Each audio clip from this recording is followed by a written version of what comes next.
Ég hef aldrei komið fyrir til Panama, það var skemmtilegt að sjá meðal annars Panama skurðinn.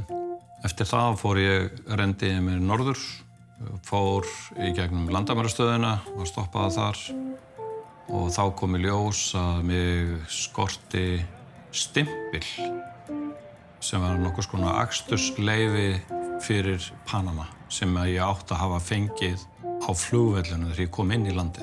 Ég vona að þetta stoppi nú mig ekki en ég þarf að bíða hérna í einhverjar 20 mínútur. Ég meina það var staðreynd, ég var ekki með þennan stimpil þannig að þeir ætluðust til þess að ég hjólaði tilbaka til þess að fá þennan stimpil og koma svo aftur. Þá ég að fara til Davis, borgarinn 50-20 km fjarlægð hérna frá landamærastöðinni til sækjum tímabundið. Þangað fer ég til lögreglu.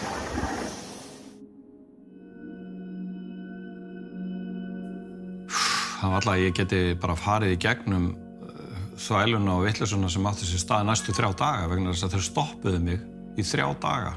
Þeir settu mig þannig yfirheyrslu og spurningarna sem ég fékk gáfu til kynna að þeir ætluðu að sekta mig verulega fyrir þetta. Já, það dugði ekki 15 mínútur til þess að gefa út leyfi þannig að mótorhjólið tekið að mér og ég verð að koma mér einhvers staðar inn á hótel. Ég var fyrst látin staðfesta það í það sem ég myndi segja, það væri allt satt og rétt og síðan komu spurningarnar. Fyrsta spurningin var, hver eru árslaun þín? Spurning nummer 2 var, hverjar eru eignir þínar? Og þú veist, ég sá bara fyrir mér að ok, nú á að reglulega finna út góða tölu sem þeir ætla að taka af mér.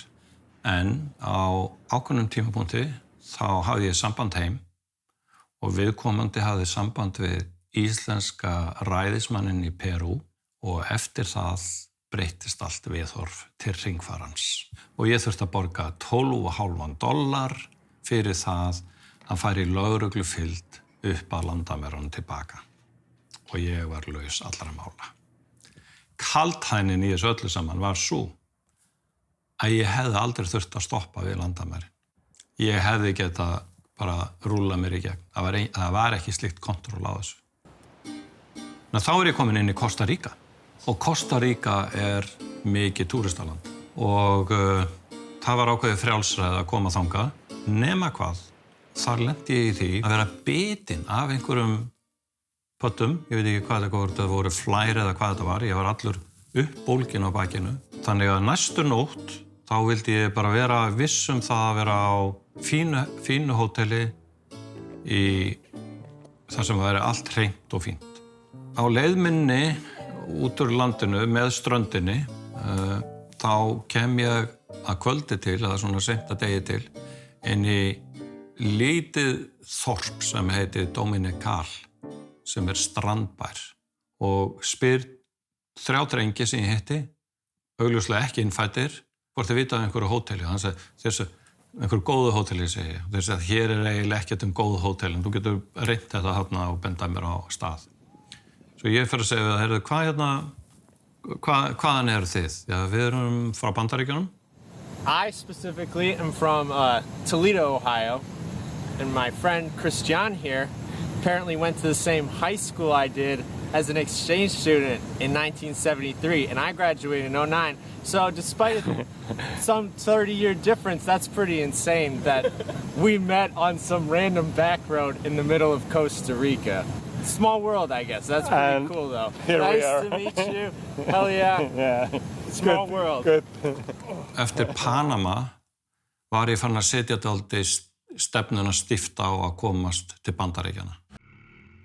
Þegar ég átti það bil 500 kilometra eftir að landamærum til Texas, þá fór ég að taka eftir því að margar byggingar voru tómar. Þar á meðal bensinstöðvar, ýmis þjónustu fyrirtæki, vélaverstaði.